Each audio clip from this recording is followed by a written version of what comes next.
I came across some updates from Australia, and I've got to say, it's great to see their boycott of the US holding strong.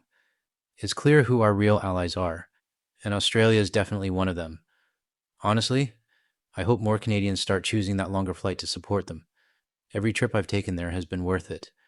Today we've got a couple of clips from Australia, including a case where an Aussie traveler was detained for 2 days in Hawaii. We haven't heard of Canadians being held recently, but that doesn't mean it's over. Before we dive in, a quick thank you. The support and growth of this channel has been incredible. We're just regular Canadians speaking up against the 51st rhetoric. And if you want to help us reach more voices, hit like and subscribe. Stick around to the end. We've got a clip of a Trump supporter learning the hard way what he actually voted for. You're going to have a feel-good feeling after watching it. Oh, we also have another video update from Maine. They seem to be struggling quite a bit these days. I wonder why. Well, Australians heading to the United States are being warned to be on high alert when they arrive at the airport, with immigration officials cracking down under the Trump administration. A former police officer from Padstow Heights says she was treated like a criminal. She had a valid tourist visa but was jailed and then deported. Nicole Sarukos was excited to visit her husband, who was a serving member of the US military. So having a valid visa means nothing now. You can follow every rule, do everything right, and still end up behind bars. One woman flew overseas just to visit her husband and ended up jailed for days. Is that a risk you're willing to take? But when she arrived in the United States, she claims she was targeted by border officials. I said, "What do you mean I'm going to prison?" The former New South Wales police officer spent the night behind bars in Honolulu. No criminal record and a valid ESTA tourist visa, but she was deported after police searched her phone and her luggage. The officer stated that I had too many clothes in my suitcase for a 3.5-week trip. They started questioning me about my tattoos. I felt as though they were trying to racially profile me. Getting judged for your tattoos or how much you packed? That's a bit much. The United States calls itself the land of the free, just not if they don't like the way you look. Nicole's not alone. Sounds terrible that someone's subjective opinion can be that powerful to send me back on a flight all the way back to Australia. But unfortunately, it is a subjective decision. Californian immigration lawyer Andrea Shev says tourists are now being subjected to heightened scrutiny from border officials at American airports. They can look at whose post you liked. You can look at the friends' post that you've been tagged in. They can look at everything. There are claims some officers are emboldened by Donald Trump's America First policies.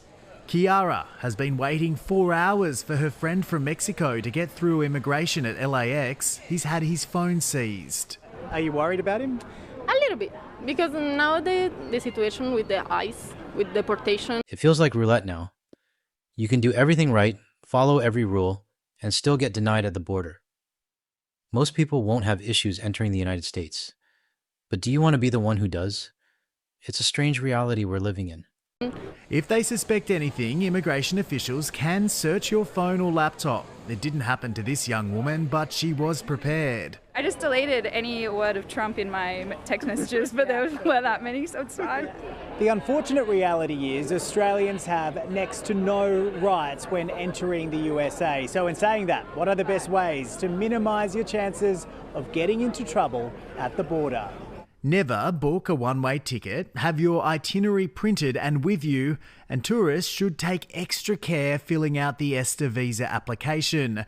The Department of Foreign Affairs and Trade has updated travel advice and warns entry requirements to the US are strict. If it's this strict just to get into the US, why even bother?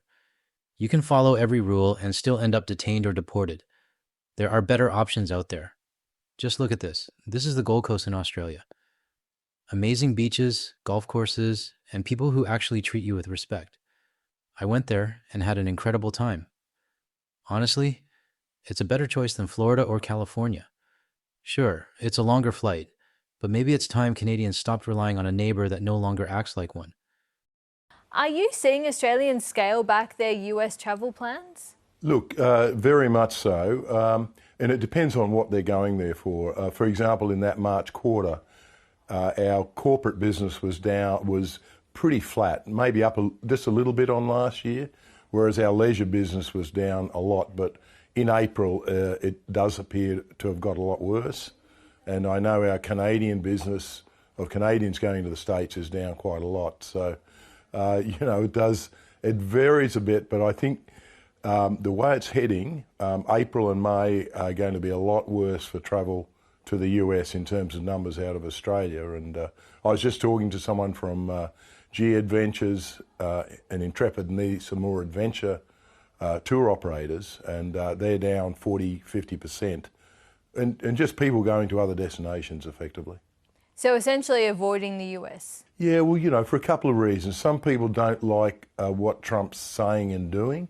Other people are worried about border control and, the conditions of coming into the US and whether they've complied with everything. So there's a couple of reasons why that is down, particularly out of Australia. What's happening with US ticket prices then? If anything, are they falling as a result? I believe so, that the numbers, particularly out of Australia, but certainly our business in Canada, the road traffic is apparently down about 30% into the US from Canada, but we're seeing our flight travels out of Canada down 40 to 50%, and I think that's the Canadians trying to send a message to the States to some extent. And of course you have offices all over the globe. Where are you seeing the most significant pullback on travel to the US? You mentioned Canada. Yeah, Canada by far the most significant.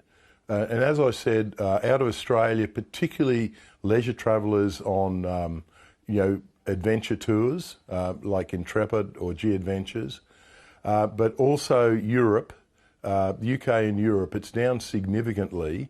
Not as much, more like 20 to 30% in the leisure markets, and the corporates are quite flat, where you'd expect it to probably be increasing year on year. So, there is an impact here, and the leisure impact seems to be significantly more, and it would appear this is going to cost the US tourism industry, quite a lot. Perhaps not so much in the business, except for those countries affected by the tariffs. Even the CEO of Flight Centre Australia is seeing the drop in travel from both Canada and Australia. That tells you the boycott isn't just locally in Canada, it's global.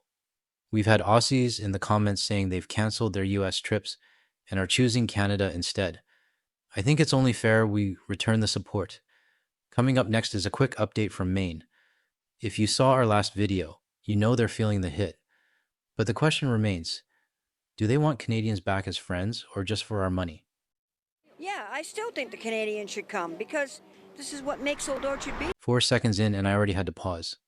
She says Canadians should still come to Old Orchard Beach because that's what makes the place what it is. Really? So we're just supposed to ignore the 51st rhetoric, the annexation threats, and the border issues? That sounds a lot like entitlement. Canadians have a choice, and we're starting to use it. The U.S. Travel Association reports international travel to the U.S. fell 14% this March, compared to March of last year, with the steepest decline driven by a 20.2% drop in Canadian travelers. Reasons for this drop include the tariff war between the U.S. and Canada and reports of ICE detaining travelers along the Canadian border. Wow. Holy shit. How hard is it to just say it? The 51st rhetoric and annexation threats are a major reason Canadians are boycotting. But somehow, US media acts like the phrase 51st rhetoric doesn't exist. It's either that or US media is just as ignorant. I'm guessing it's the second.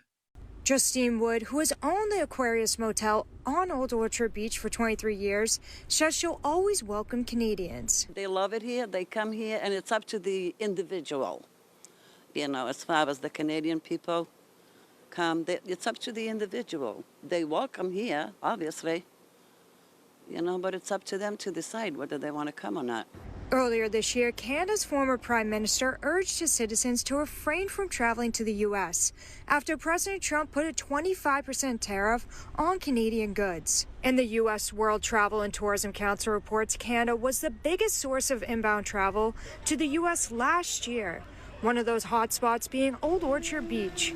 A resident in town says one of his Canadian neighbors tells him they will not be coming to vacation land this year. Canadians are almost non-existent here. And I talked to a Canadian yesterday, and she said she owns property here, and she believes that the Canadians are just not coming because of the tariffs and the attitude to Canada by the president. Whoever that Canadian is he's talking about, cheers to you for standing your ground.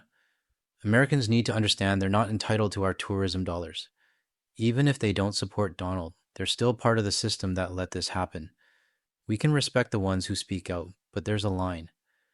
The US needs to clean up its house before expecting our support. And honestly, even Americans in our comments agree. Sort your shit out first, then we'll talk. We'll end this one on a funny note. This Trump supporter just realized what he actually voted for. And yeah, it's a full-on fuck around and find out moment. If you enjoyed the video, hit like and subscribe. It helps more Canadians and our allies find the channel. Thanks for watching, and we'll see you in the next one. Trump supporter, I vote for Trump. They just got out of the car with the guns in the hands and say, turn off the car. And then he put the handcuffs on me and said, how did I get into this country? And he looked at his other partner like, you know, smiling, like saying, can you believe this guy? At this point, I was with handcuffs sitting on the sidewalk. And then he took my ID and saw that it was a real ID. The other guy said, take the handcuffs off, take the handcuffs off. I was Trump supporter, I voted for Trump last elections, but because I thought it was gonna be the things, you know, like just go against criminals, not every illegal Hispanic looking like that they will assume we are illegals. This guy seems like a nice guy, so I almost feel bad for you. I almost do, but I don't. Because with the privilege of the vote comes the responsibility to know what the fuck you're voting for. I mean, he telegraphed exactly what was going to happen.